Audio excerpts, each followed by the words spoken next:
So, ich möchte noch mal was sagen zum Thema Feuer im Wald, Waldbrandgefahr.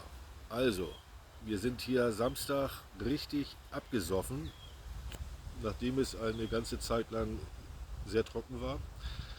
Und wir sind richtig abgesoffen. Ab Samstag Mittag ging hier die Welt unter. So, und jetzt denken viele, oh, es hat geregnet, ich gehe jetzt in den Wald und mache ein Feuer. Bitte, bitte nicht. Ja, der Regen hat nicht genug gebracht, damit die Schichten des Waldbodens durchtränkt werden. Es ist knüppeltrocken.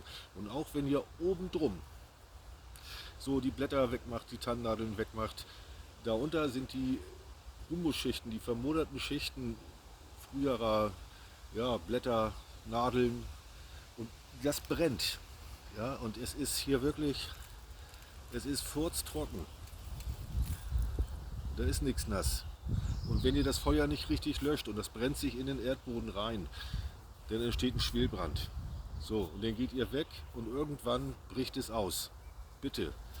Gerade jetzt im Sommer, oder der Sommer kommt ja erst noch, aber jetzt zu der Jahreszeit auf Plätzen, wo kein heller Sand ist, also kein Kies oder so, sondern auf Waldböden bitte kein Feuer machen. Ja? Geht trotzdem raus. Und nimmt einen Gaskocher mit.